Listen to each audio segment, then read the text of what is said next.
need you to understand that I'm writing this with my eyes closed. Priya is sitting next to me, reading each sentence back so I can catch mistakes. She says the screen looks fine.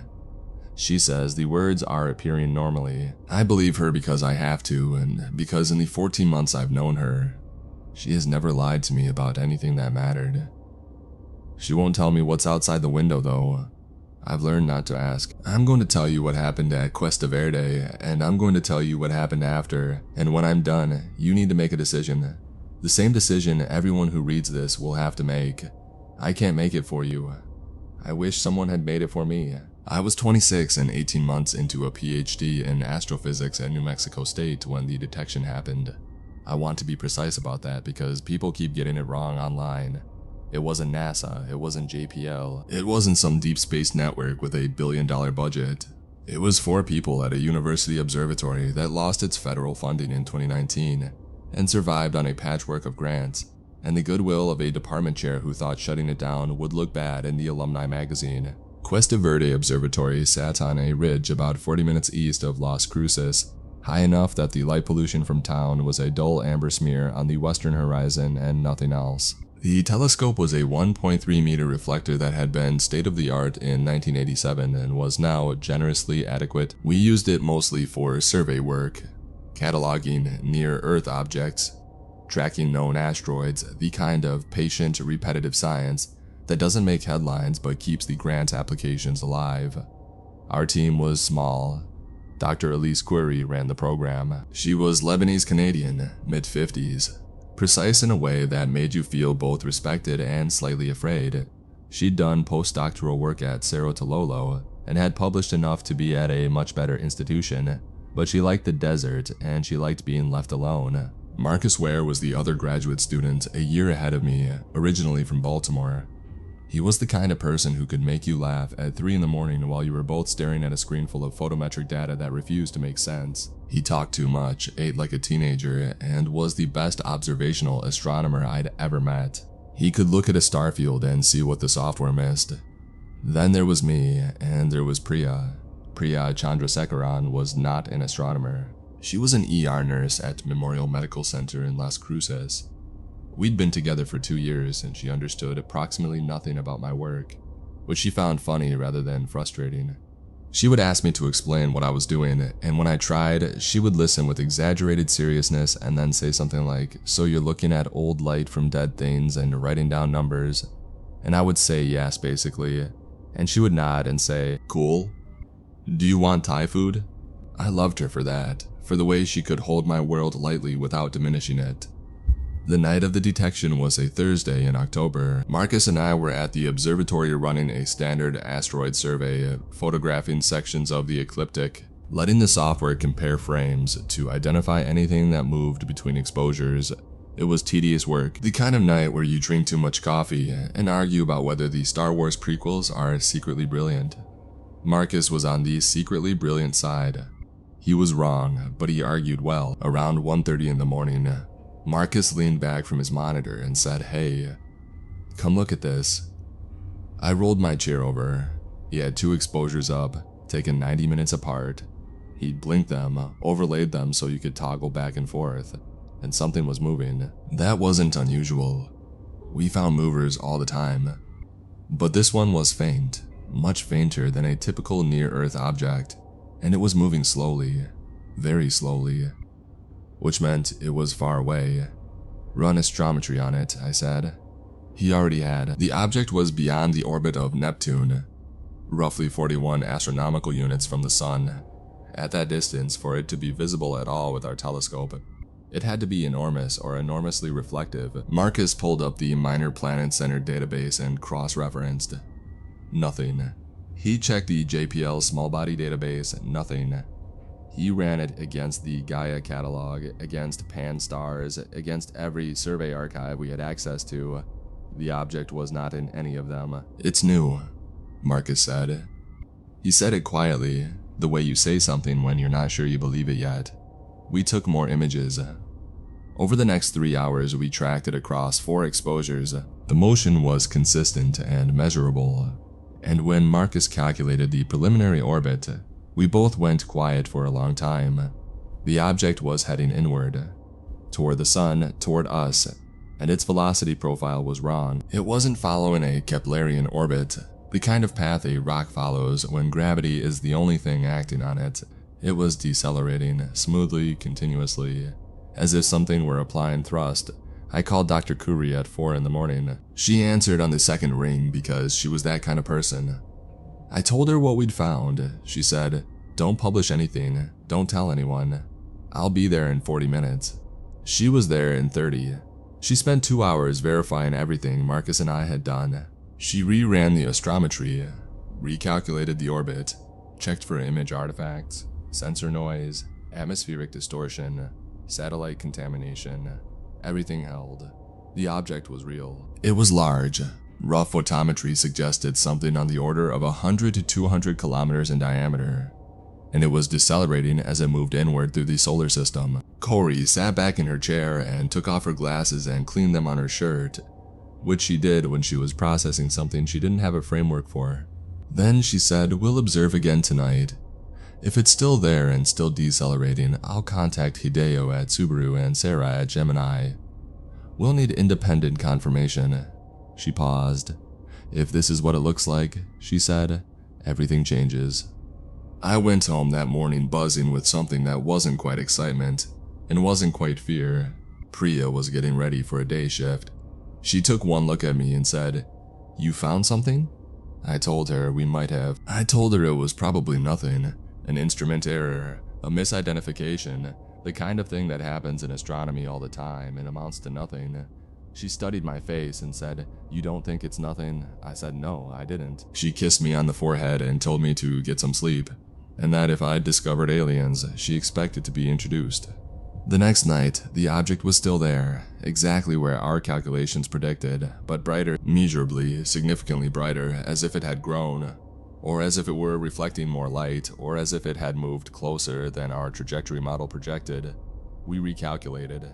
The deceleration rate had changed. The object was slowing down faster than before, which in practical terms meant it was being more aggressive about matching orbital velocity with the inner solar system. Whatever was driving it was adjusting. Dr. Corey sent coordinates and observational parameters to Dr. Hideo Tanaka at the Subaru telescope on Mauna Kea. Subaru was an 8.2 meter instrument, one of the most powerful optical telescopes on Earth. If our object was real, Subaru would see it effortlessly. Tanaka responded in 6 hours. He was apologetic. He'd pointed Subaru at the exact coordinates, used the exact parameters, and taken deep exposures with 3 different instruments.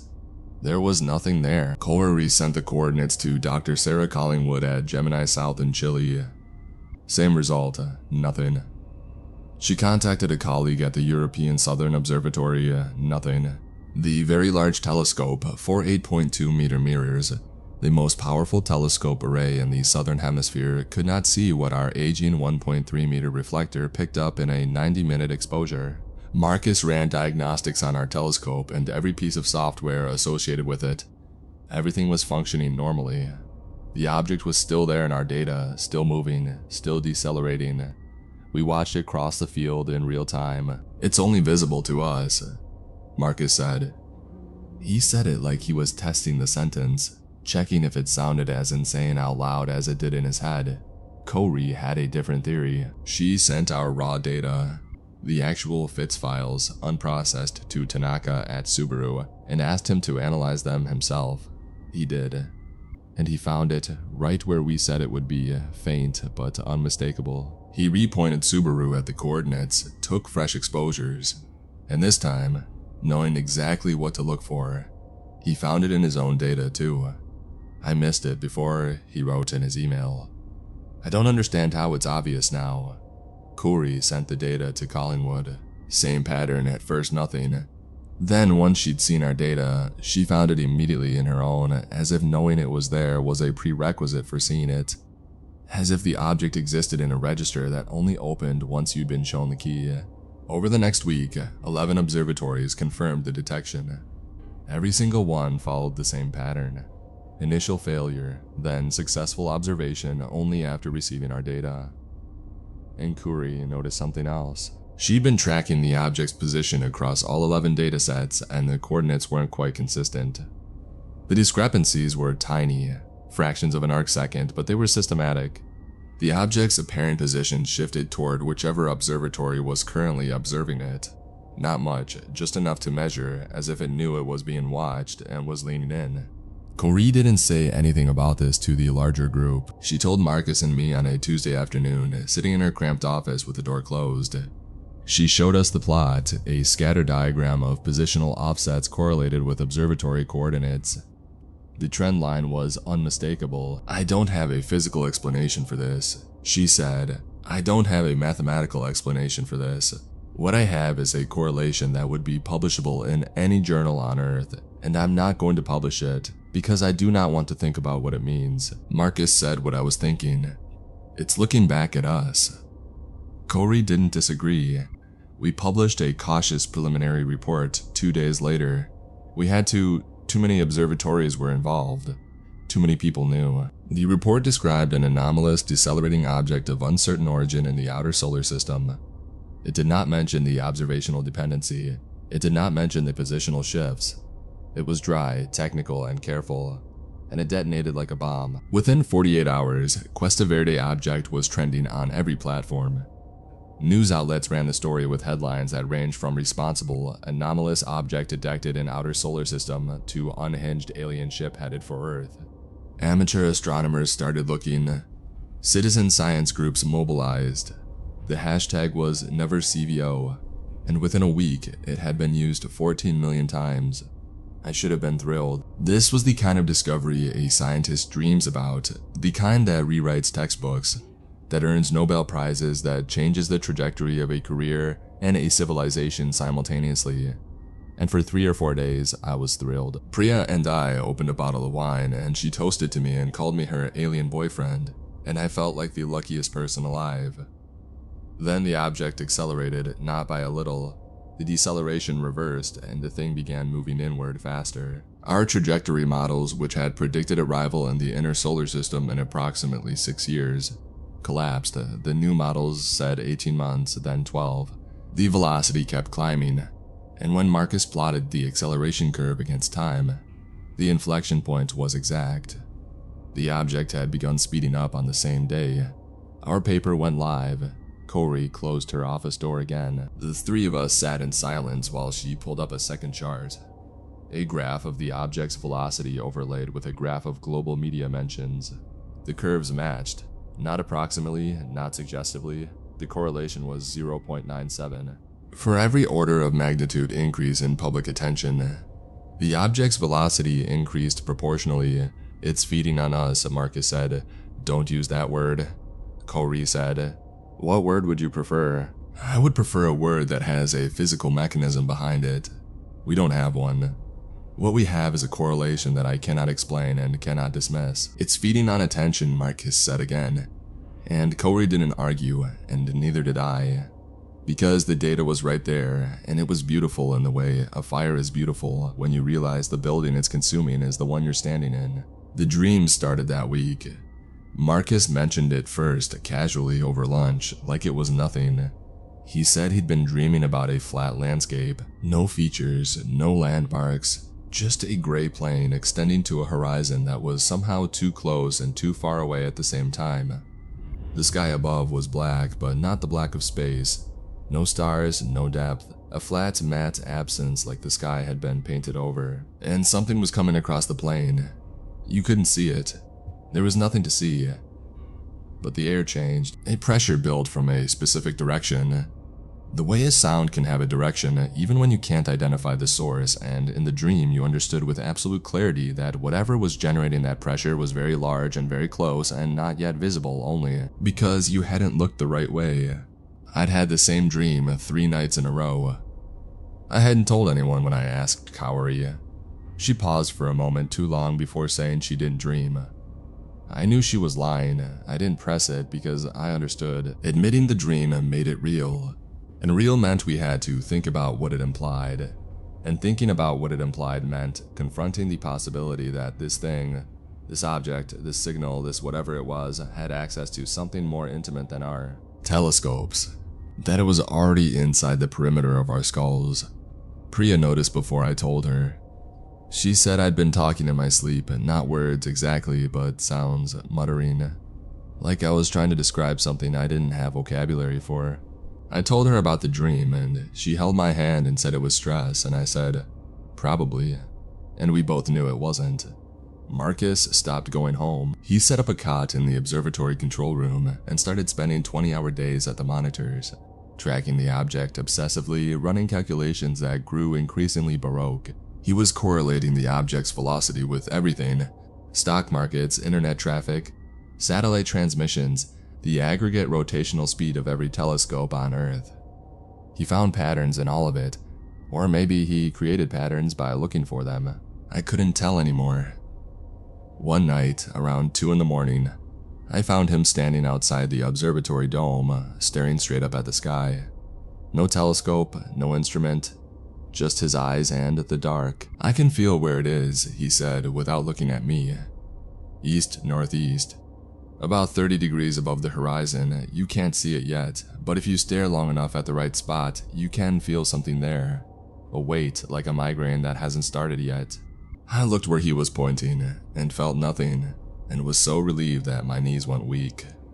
Corey called me into her office the following week. She'd been doing historical research, digging through declassified Soviet archives, old observatory logs, anything she could access. She'd found 3 previous incidents. The first was in 1979.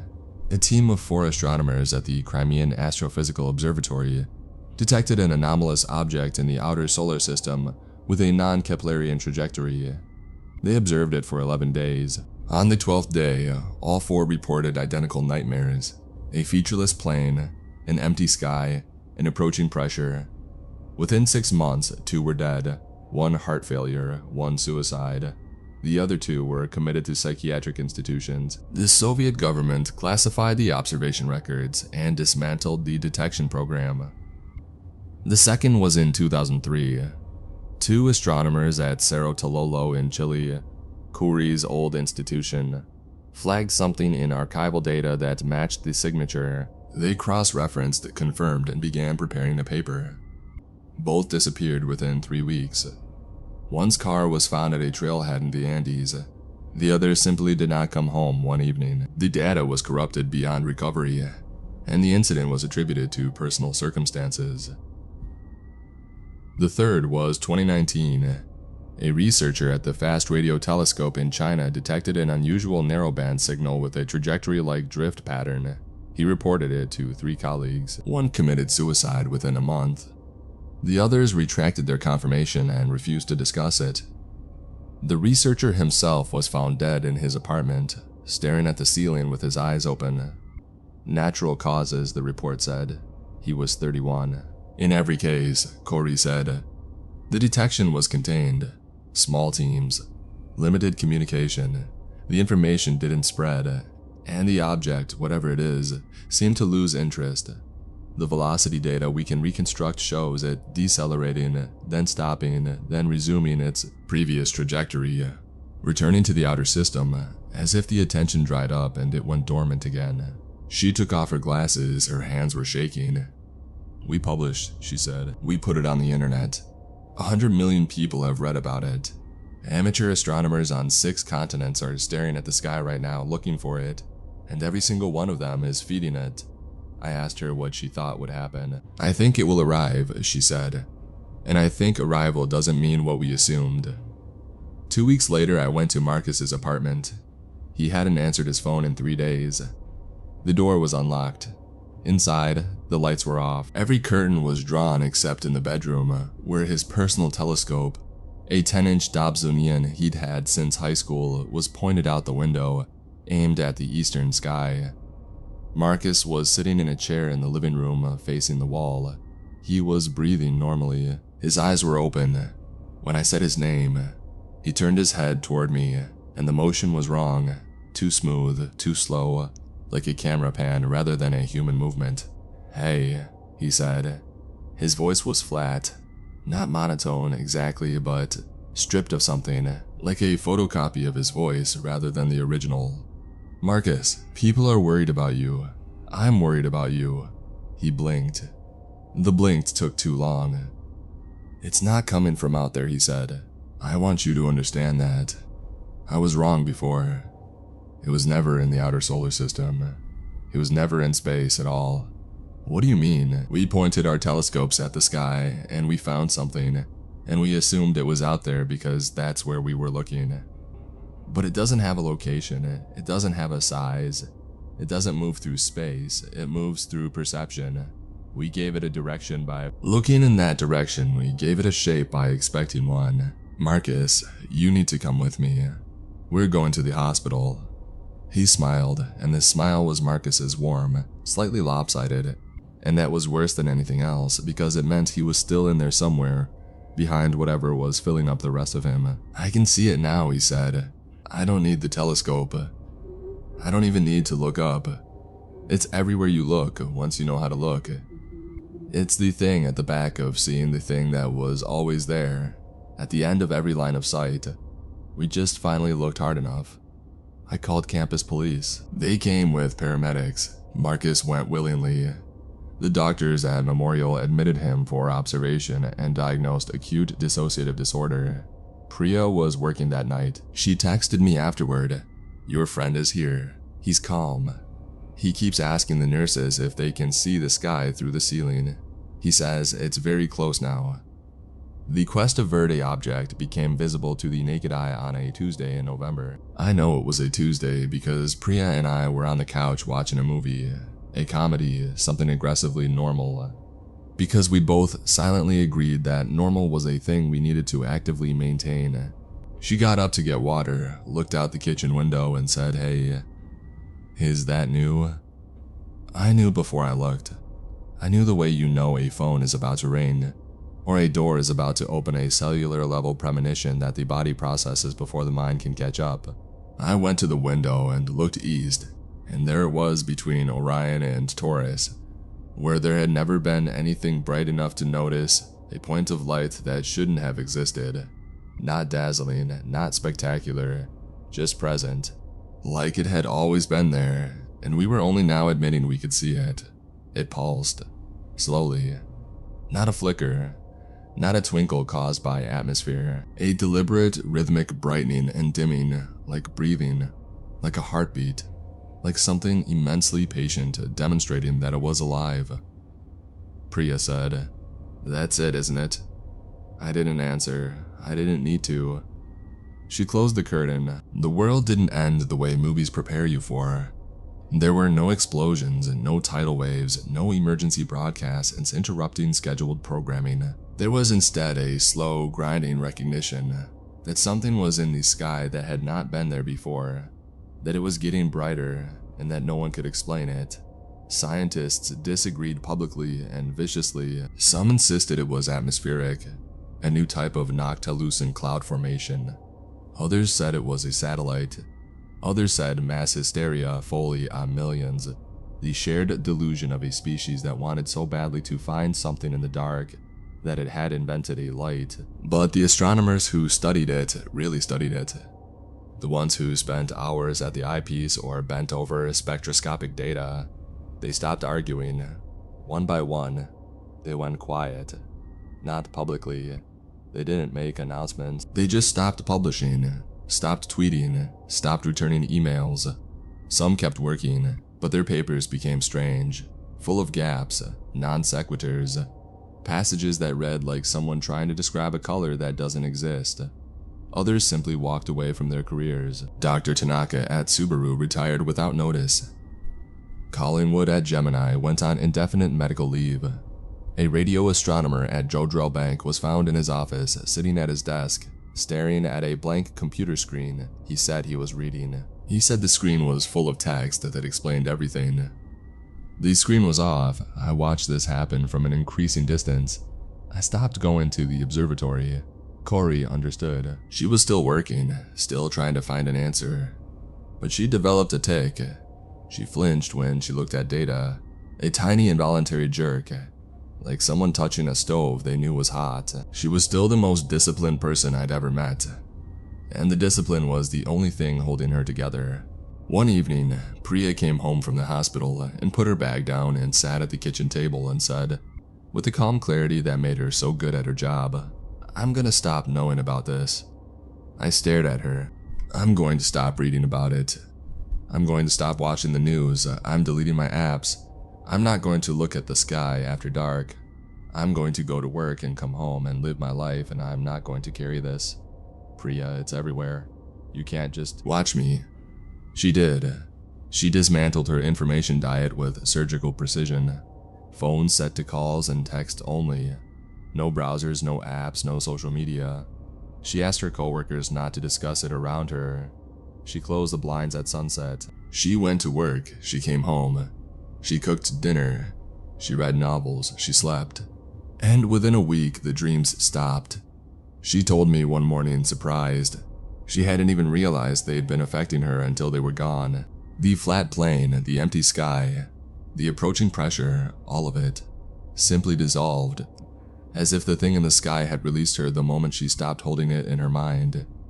I envied her with a ferocity that frightened me, because I couldn't do what she'd done. I was an astrophysicist. The sky was my entire professional existence.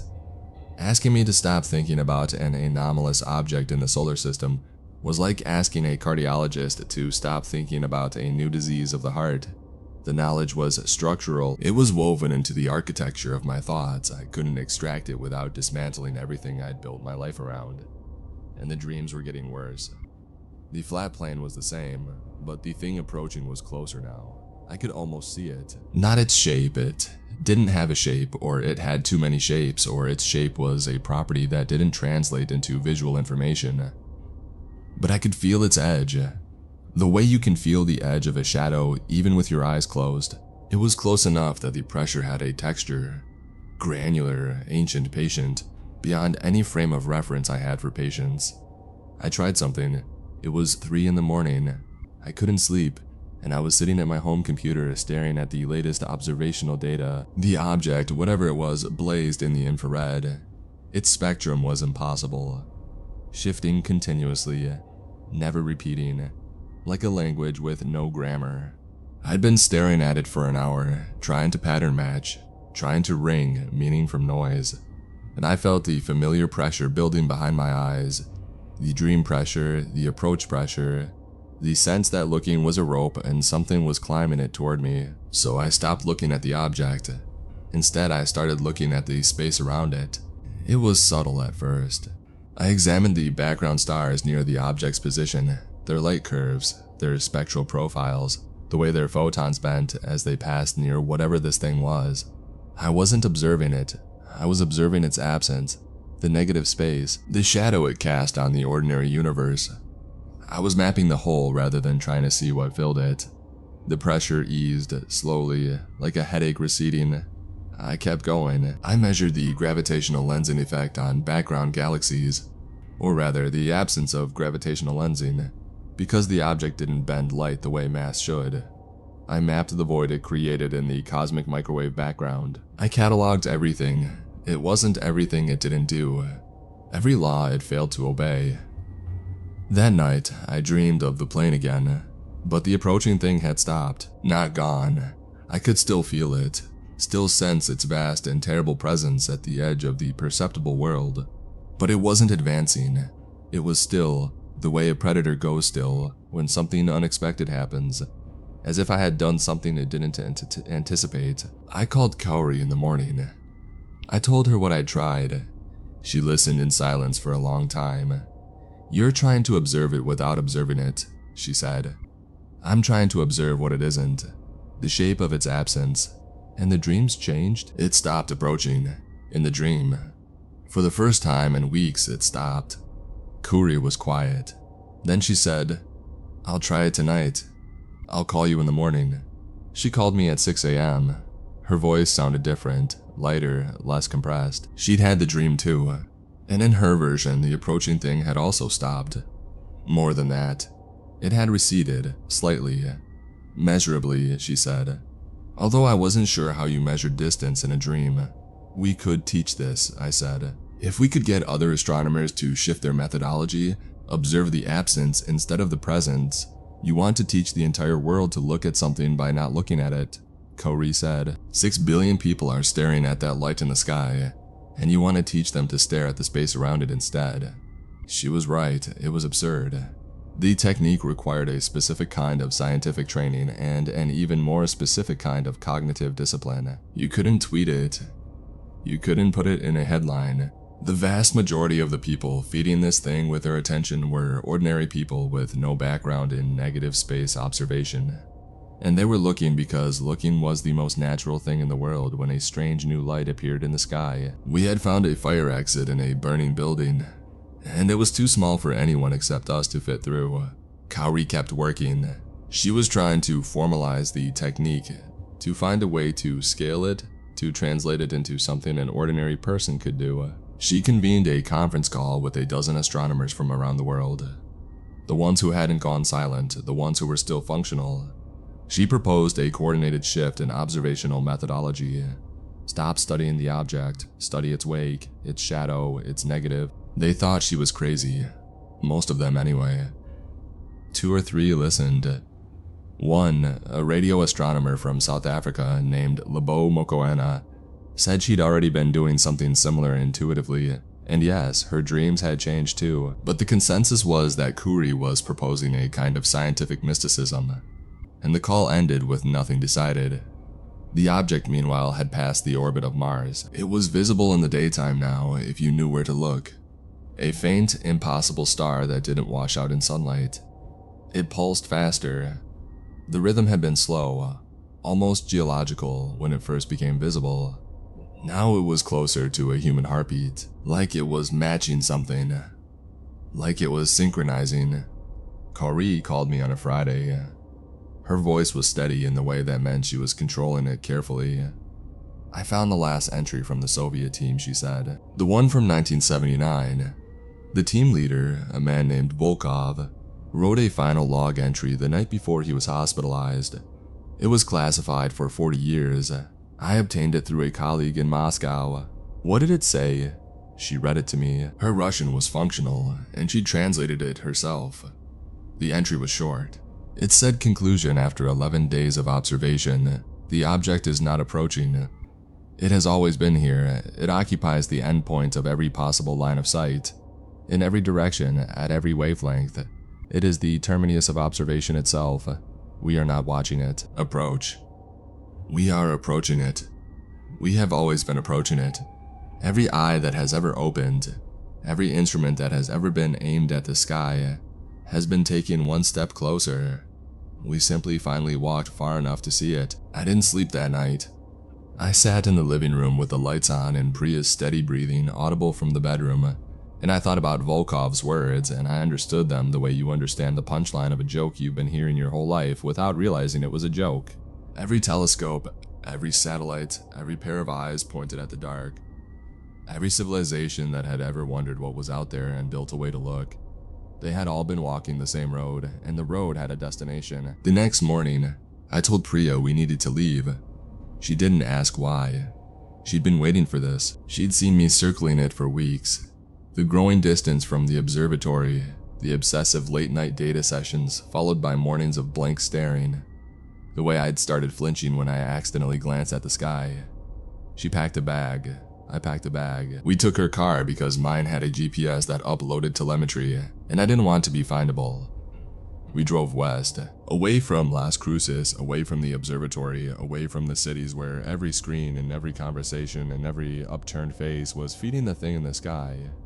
Priya drove because I had my eyes on the road, and the road was enough. I didn't look up. I didn't check my phone.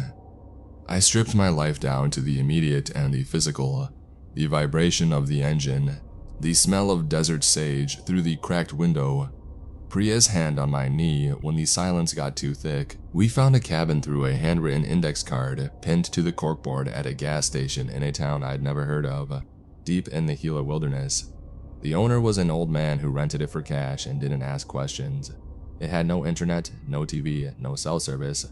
It had a wood stove, a hand pump for water, a stack of paperback westerns, and a view of nothing but ponderosa pines and the gray flanks of a mountain that had no name on the map.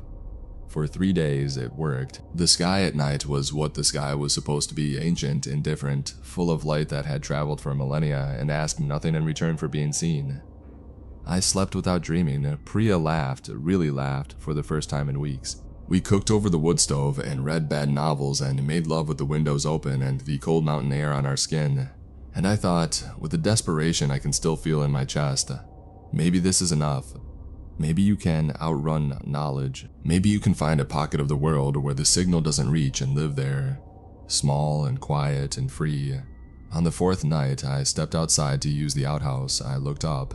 It was instinct, muscle memory, 12 years of training my eyes to find the sky the way a sailor's eyes find the horizon. I looked up and the sky was there, immense and clean. And for one perfect moment, it was just stars, ordinary stars in their ordinary patterns, doing what they'd been doing since before anything with eyes existed to see them. Then I noticed it at the very edge of my vision in the periphery where perception gets soft and uncertain. There was a point of light that didn't belong. It wasn't bright, it wasn't where I was looking, it was where I almost wasn't looking. The boundary between attention and inattention, the margin of sight. And when I turned my head to look at it directly, it moved. It stayed at the edge, always just outside the center of my gaze. Always in the corner, not in the east, not in the west, just wherever I wasn't quite looking. I went inside. I didn't tell Priya. I lay awake that night and felt it. Not through the ceiling, not through the walls, but through the knowledge itself, through the fact that I knew it was there. The knowledge was the conduit, the knowledge was the door, and I couldn't close it because you can't unknow something, can't unsee something, can't unlearn. That this sky has a new resident that breathes in rhythm with the attention of a species that was never supposed to look this hard for this long. In the morning, I found Marcus standing at the end of the dirt road. He was about 50 yards from the cabin, standing in the center of the road where it bent around a stand of junipers. He was wearing the clothes I'd last seen him in. Jeans, flannel shirt, sneakers, but they were clean. He was clean. He looked healthy, more than healthy, vivid, saturated, like a photograph with the contrast turned up. His skin had color. His eyes were bright. He was smiling. "Hey," he said when I walked toward him. His voice was Marcus's voice. Not the flat copy I'd heard in his apartment. The original, warm and slightly amused and full of the casual intelligence that had made him the best observational mind I'd ever worked with. "Marcus, how did you find us?" "Walked," he said. "Took a while, but I knew the direction. You were in the hospital I left. They didn't try to stop me. I think they were afraid to touch me." He said it without malice, without drama, like he was describing the weather. "Are you okay?" He laughed. Marcus's laugh. The real one, the one that made you feel like the world was basically absurd and basically good. "I'm better than." "Okay. I'm better than I've ever been. I can see so much now. I can see everything, actually. Every frequency, every wavelength, the whole spectrum. Do you know what radio looks like? It looks like rain, if rain were made of light, and infrared is this slow, warm current, like a river under everything. It's beautiful. It's the most beautiful thing I've ever seen." "Marcus, listen to me. I know what you're going to say. You're going to say I'm compromised, that the thing got to me, that I'm not Marcus anymore. I'm some kind of vessel or puppet or contaminated version." He shrugged. "I get it. I'd think the same thing. But I want you to understand, I'm still me. I'm just me with more information. Me with the door open instead of closed. What do you want?" "I want you to stop running. You can't hide from this. Not because it's coming for you, it's not specifically. It doesn't care about you individually, but you already know it's there. And knowing is where it lives. You gave it a room in your head when you looked through that telescope 9 weeks ago, and you can't evict it. It's not a tenant. It's the house." "What is it, Marcus? What is it actually?" He looked up at the sky. The morning sky, blue, benign, streaked with cirrus clouds, nothing unusual, nothing there. And he said, "It's the thing that was always going to be at the end of looking. Every telescope ever built was a step toward it. Every satellite, every probe, every pair of eyes pointed at the dark. You were never exploring, you were approaching. The whole species, for its whole history, has been walking toward a door, and you just finally got close enough to see it. And here's the thing about doors, they open from both sides. He turned and started walking back down the road. I watched him go. He moved with a loose, easy stride I remembered from 100 late nights at the observatory, when he'd pace the dome floor waiting for the clouds to clear, talking about nothing, talking about everything. He didn't look back. He walked down the road and around the bend and into the junipers, and then he was gone, and the road was empty, and the morning was quiet, and a bird sang somewhere in the trees, oblivious, uncontaminated, looking at nothing but the branch in front of it. I went inside and told Priya everything. She listened. She sat at the kitchen table with her hands wrapped around a mug of coffee, and she listened to all of it. And when I was done, she said, "Okay. Okay, so we can't outrun it. You can't unknow it. Fine. Then we adapt. We don't look up. We don't look at screens. We don't read about it. We live in the smallest possible world, this cabin, this mountain, each other. We shrink our attention down to what's in front of us, and we keep it there. I don't know if that's enough. Then we find out. We stayed. It's been 41 days now. Priya goes to the gas station once a week for supplies. She doesn't buy newspapers. She doesn't look at her phone. She talks to the old man who owns the cabin about the weather and the deer and the condition of the road. And she comes back and tells me about it. And the normalcy of it is like oxygen. I don't look at the sky. I haven't looked at the sky in 37 days. I keep my eyes on the ground, on the trees, on Priya's face, on the pages of the paperback westerns, on my own hands. I feel it up there. I feel it constantly. A gravitational pull that operates on attention rather than mass. A patient weight pressing against the top of my skull. And some nights, when the wind dies and the forest goes completely silent, I hear something beneath the silence, not a sound, a shape. A structure in the quiet, like a voice speaking in a frequency just below the threshold of hearing, saying something I almost understand. Marcus has not come back. The radio in the kitchen, we unplugged it the first day. Coiled the cord, put it on a shelf, turned on by itself 2 nights ago. Static first, then a sound like breathing, then, very faintly, so faintly that I might have imagined it, a voice that sounded like Marcus saying my name. Not calling, not urgent, just saying it. The way you say someone's name when you've been waiting for them and you see them coming up the walk. Priya turned the radio off. Then she unplugged it again. Then she put it in the closet. Last night, she said something in her sleep. I was lying awake. I'm always lying awake now. And she murmured. And the words were in no language I recognized, and her voice had a cadence to it that didn't sound like dreaming. It sounded like recitation, like reading aloud. This morning, I asked her if she'd dreamed, and she said no.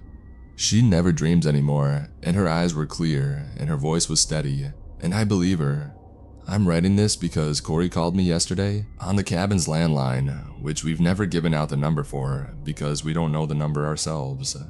She said the object is now visible in daylight. She said it occupies a space in the sky approximately the size of the full moon. She said the pulse rate has increased to roughly 90 beats per minute, average resting heart rate for an adult human. She said 32 astronomers worldwide have entered states of permanent dissociation identical to Marcus's, and all of them are described by their doctors as calm and healthy and unwilling to close their eyes. She said the technique I discovered, observing the absence rather than the presence, is the only thing that's kept her functional, but it's getting harder. The absence is shrinking, she said. As if the thing is filling in the gaps, as if there's less and less negative space left to observe. She asked where I was. I didn't tell her. She said it didn't matter. She said it could find anyone who knew about it, not because it was looking for them, but because knowing about it meant you were already inside it, already past the door, already standing on the plane. She said one more thing before she hung up. She said, I looked at the spectral data one last time. The pattern that doesn't repeat. I was wrong. It does repeat. It just has a period longer than any instrument has ever measured continuously. And when I extrapolated, when I ran the cycle forward, the pattern resolves into something coherent, something structured, Something that, if I'm right, has been broadcasting for longer than our solar system has existed. I asked her what it resolved into. She said, coordinates thousands of them. Millions. Every star system that ever developed a civilization that learned to look at the sky, every set of eyes on every world and every arm of every galaxy that ever turned upward and wondered what was out there. They're all listed. They're all cataloged, like an address book. She paused. We're the most recent entry. I hung up the phone and I stood in the kitchen of this cabin in the mountains of a wilderness named after a river, and I felt the attention of something that had been waiting at the end of every gaze since the first photoreceptor cell developed in the first organism in the first ocean of the first world that ever caught starlight. And I understood what Marcus meant about the door, and I understood what Volkov meant about approaching, and I understood that the Fermi paradox isn't a paradox at all. The universe isn't empty. The universe is full. Every civilization that ever looked found the same thing we found, and finding it is the last thing any of them ever did. Not because it destroyed them, but because it completed them. Because it was always the destination. Because consciousness is a road, and the road has an end, and the end is a sky, with no stars, and a plane with no features, and a presence that has been walking toward you since before you were born, since before your species existed, since before your world cooled enough for water. And it is patient, and it is vast, and it is here. I'm writing this with my eyes closed. Priya is reading it back to me. She says the screen looks normal. She says the words are appearing the way words should. She says there's nothing at the window. But she paused before she said that last part. Just for a moment. Just long enough for me to hear the breath she took, and the way it shook, and the way she steadied it before she spoke. I didn't ask what she saw. If you've read this far, I need you to understand something. You now know about it, not abstractly, not as a headline or a hashtag. You've spent time with this knowledge. You've let it build a room in your head, and that room has a window, and the window faces up. Tonight, when the sun goes down, you're going to want to look at the sky. You're going to want to check to see if there's a new light, a faint pulse, a point of brightness that doesn't belong. The urge will feel like curiosity, but it isn't. It's gravity. The same gravity that pulled every civilization before us down the same road to the same door. Don't look. I know you will. I know it doesn't matter what I say. You'll look, because that's what eyes are for, and looking is what made us human. And the thing at the end of looking has known that about us since before we existed. But I had to try. Priya just told me it's getting dark outside. She says the sky is turning that deep blue. It gets in the mountains before these stars come out. She says it's beautiful. She says it looks completely normal. She's lying. I can hear it in her voice.